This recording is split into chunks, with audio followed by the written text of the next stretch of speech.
que vous allez bien. Donc je reviens aujourd'hui vraiment en forme pour vous transmettre plein d'énergie. Donc j'espère que tout se passe bien de votre côté. Et j'avais, comme je l'avais annoncé dans la précédente vidéo, le retour. Je voulais vous faire une vidéo en freestyle pour vous parler de quelque chose qui m'anime beaucoup ces derniers temps, qui est la créativité. Et j'avais envie de vous partager ça parce que précédemment, c'était vraiment quelque chose d'assez problématique pour moi, puisque je voulais être créative. Et je ne sais pas si vous avez déjà vécu ça, mais je me disais, il faut que je sois créative, comment on développe sa créativité, etc. Et en fait, il s'avère que tout le monde peut être créatif. Le tout, c'est qu'il y a une certaine disposition, on va dire, psychologique, environnementale, qui va favoriser la créativité. Et pour moi, en fait, la créativité, c'est vraiment quelque chose d'assez fondamental parce qu'en fait, dans tout notre quotidien, eh bien, l'idéal, en fait, c'est qu'on puisse faire preuve de créativité, justement, pour s'adapter, pour envisager de nouveaux chemins de vie, pour envisager de nouvelles choses. Et du coup, j'avais envie de vous faire cette vidéo pour vous parler de ça et à quel point je pense que la créativité, elle est importante, surtout au niveau psychologique, au niveau de la vie tout simplement, et que vous puissiez justement mettre un peu plus de peps dans votre vie grâce à la créativité. Alors sur quoi je m'appuie pour dire ça. En fait, j'ai lu ce livre, alors je suis désolée, je ne pourrais pas prononcer son nom, mais on va dire que c'est Monsieur Mihaly qui parle de la psychologie de la découverte et de l'invention. Alors j'ai lu, c'est un bien grand mot, en fait je suis en train de le lire et j'aime énormément. Alors comme vous le savez, je suis en doctorat, je fais de la recherche et en fait je trouve que c'est trop souvent minimisé le fait que dans nos activités professionnelles, il serait important en fait de mettre de la créativité et d'être créatif. Et résultat, je trouve que c'est quelque chose qui m'aide énormément parce que le processus de la recherche, je trouve, ça reste mon point de vue, que c'est vraiment un processus créatif. C'est jouer avec des concepts, c'est envisager de nouvelles choses, c'est prendre des concepts qui existent et donner une nouvelle couleur aux choses. C'est utiliser des situations pour pouvoir ensuite s'en inspirer et les transformer en quelque chose de nouveau, en donner une nouvelle interprétation, en faire une nouvelle proposition scientifique. Alors bien évidemment, il y a toute la démarche scientifique derrière qui est de rigueur, mais en tout cas dans le process d'élaboration, je pense que la démarche scientifique alliée avec une méthodologie, on va dire, créative, c'est vraiment important. Et c'est ça que j'avais envie de vous partager, un petit peu mon cheminement, de comment j'en suis arrivée là, parce qu'au départ, ça a été très laborieux. Alors, je ne sais pas si pour vous, ça a été aussi quelque chose d'assez similaire, où en fait, je me disais, mais... waouh, comment ils font ces gens pour dessiner? Comment ils font ces gens pour faire de la couture? J'ai une amie comme ça, elle fait de la couture, c'est merveilleux tout ce qu'elle fait. Je me dis mais comment c'est possible, etc. Donc j'étais vraiment très très frustrée par rapport à ça parce que je trouvais que c'était très restreint. À mon niveau. Et finalement, de fil en aiguille, forcément, je me suis renseignée sur le sujet, j'ai regardé des vidéos, j'ai lu quelques articles, etc. sur le processus de la créativité. Et je pense qu'en fait, c'est vraiment un processus, et ça, c'est vraiment quelque chose auquel je crois fondamentalement, et notamment dans ma recherche en thèse, c'est la question du processus. Alors, qu'est-ce que c'est un processus? C'est quelque chose qui est tout au long et qui ne s'arrête jamais. On ne sait jamais vraiment quand ça commence, on ne sait jamais vraiment quand ça finit. Et pour moi, dans la vie, en fait, beaucoup de choses sont des processus. C'est-à-dire que c'est toujours des choses qui sont en cours, chemin faisant. Et je vous prends un exemple très concret, c'est ce que je dis souvent aux étudiants quand j'enseigne la psychologie, c'est que le processus, c'est par exemple votre processus de développement. Un bébé, à partir du moment où il naît, il est dans un processus de développement. On le voit grandir au niveau de sa taille, etc. Et ensuite, quand on est adulte, on a tendance à croire que le processus de développement s'arrête. Et pour moi, pas du tout. C'est quelque chose qui ne finit jamais. On continue sans cesse à se développer au fil de nos expériences, de notre travail, de nos relations sentimentales, etc. Donc, résultat, ce processus-là dont je parle, c'est-à-dire que c'est vraiment quelque chose qui est tout le temps en cours, qui est là chaque jour, et ben pour moi c'est pareil dans le processus créatif. Mais la plupart du temps on n'en a absolument pas conscience, c'est pas quelque chose sur lequel on s'attarde, c'est pas des choses auxquelles on pense. Et pour moi, vraiment, essayer de mettre plus de créativité dans sa vie, c'est vraiment quelque chose d'important. Alors, je n'ai pas là tout de suite de citation très précise à vous donner par rapport à la créativité, mais de l'interprétation que j'en ai faite, la créativité, c'est vraiment un processus de mise en relation de différents éléments qui composent notre réalité interne. Donc l'extérieur est notre réalité interne, donc notre imaginaire, notre monde. Et quand ces deux-là, en fait, se rencontrent, eh bien, de nouvelles idées peuvent apparaître, de nouvelles visions des choses, de nouvelles conceptions des choses peuvent émerger.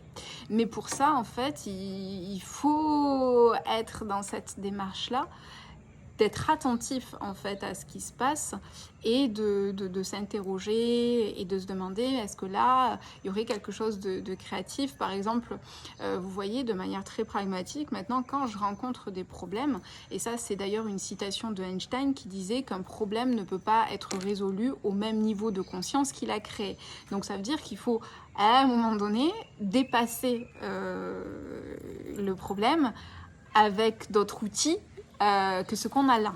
Et ces outils-là, eh bien, à voir comment on va les trouver, comment on va pouvoir utiliser des outils qu'on a déjà, mais d'une nouvelle façon pour justement répondre à cette nouvelle problématique. Et du coup, pour moi, quand j'ai des difficultés, maintenant, je me demande quelle est la solution que je peux créer pour dépasser ce problème-là. Et en fait, je regarde dans mon environnement, est-ce qu'il y a déjà des choses que je peux utiliser pour créer. Alors, je vous donne un exemple très concret, parce que ça sera mieux en l'illustrant.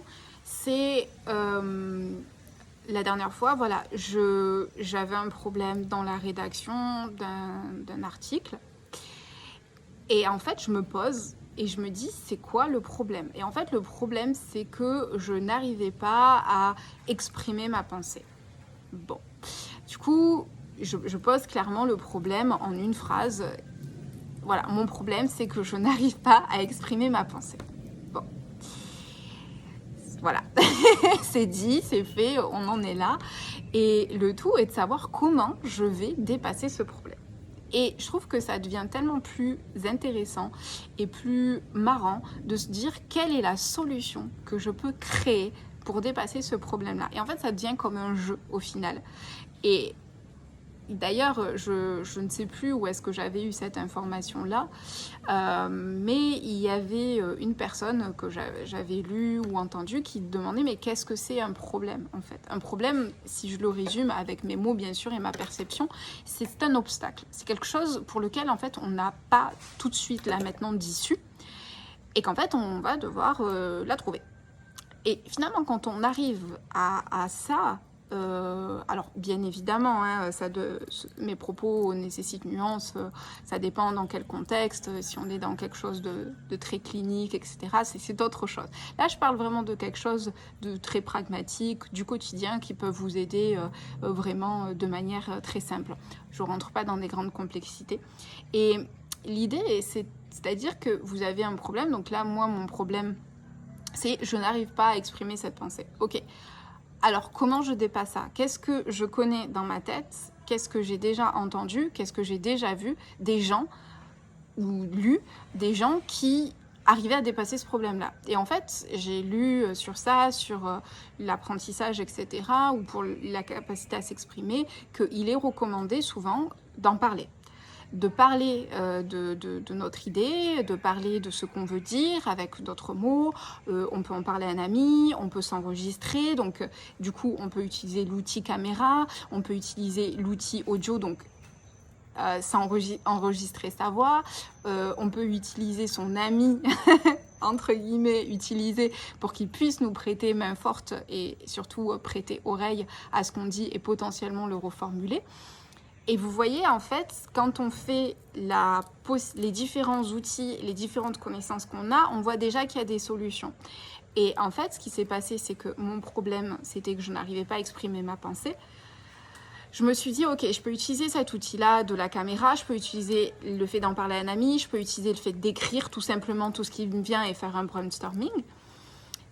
Ok, sauf que là, en fait, j'ai pas d'énergie. Là, je crois que pour aujourd'hui, j'y arrive pas et je pense que c'est mieux que je m'arrête là. Ben, ok. Donc, je m'arrête sur ce problème-là. J'ai compris d'où venait le problème. J'ai vu qu'il y avait des solutions, mais là, j'arrive pas à les mettre en place tout de suite.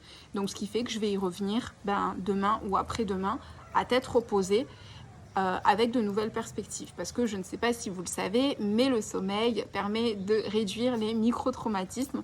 Donc en général, quand vous avez un problème, qu'il y a quelque chose qui vous tracasse, vous pouvez aller dormir, ne serait-ce 15 minutes. Alors, ça le fait pour moi, je ne sais pas si ça peut le faire pour vous. En tout cas, je vous invite à essayer et à voir en fait qu'après 15-20 minutes, ce qu'on appelle des micro-siestes, des fois, on voit les choses de manière beaucoup plus simple et après une nuit de sommeil, c'est beaucoup plus simple aussi.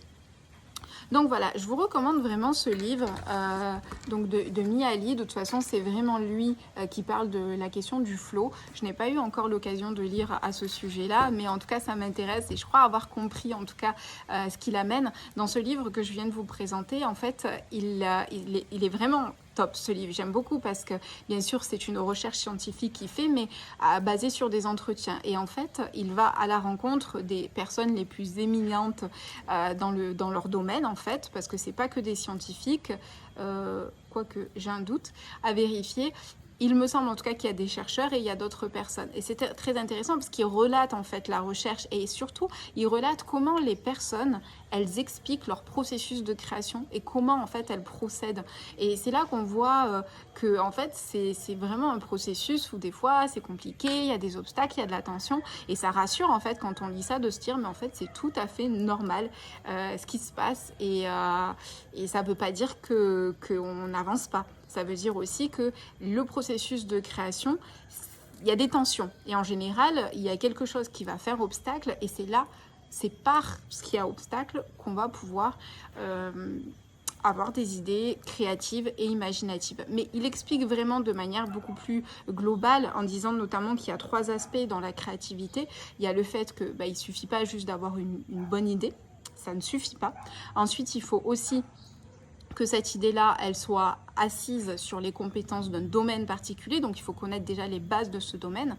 Et ensuite, le 3e point, c'est qu'en fait, cette idée, elle doit être validée socialement. Donc vous voyez, en fait, la créativité, c'est vraiment 3 choses pour qu'elle soit reconnue, une idée reconnue créative, il faut vraiment ces 3 éléments. Et après, c'est intéressant parce qu'il remonte aussi à des informations historiques, à savoir justement comment au niveau artistique, les choses ont pu évoluer, au niveau de l'architecture, au niveau des peintures.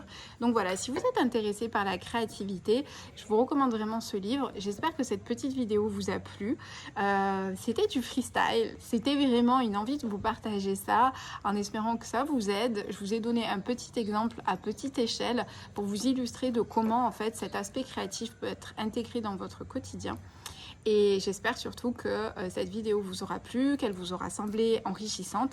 Et surtout, n'hésitez pas à me laisser des commentaires, à laisser des commentaires aussi aux autres personnes pour exprimer vous comment ça se développe votre créativité, quel que soit votre domaine. C'est pas forcément le domaine de la recherche, mais peut-être que vous êtes en musique, peut-être que vous êtes dans la littérature, peut-être que vous êtes dans le marketing, dans le management. Enfin voilà, n'hésitez surtout pas à me partager comment ça se passe pour vous au niveau de votre processus créatif. Est-ce que vous êtes posé des questions sur ça? Est-ce que vous aussi vous avez envie de devenir créatif? Enfin bref, n'hésitez pas à poster vos commentaires, ça me fera super plaisir. Je remercie toutes les personnes qui m'ont déjà posté des commentaires sur plusieurs de mes vidéos et vraiment ça me fait super plaisir. Merci beaucoup et pour moi c'est l'objectif de partager. Donc si ça peut vous aider et si ça vous éclaire, en fait c'est juste le principal pour moi. Donc merci en tout cas à travers vos commentaires de m'indiquer que ça vous a aidé parce que c'est juste le principal pour moi.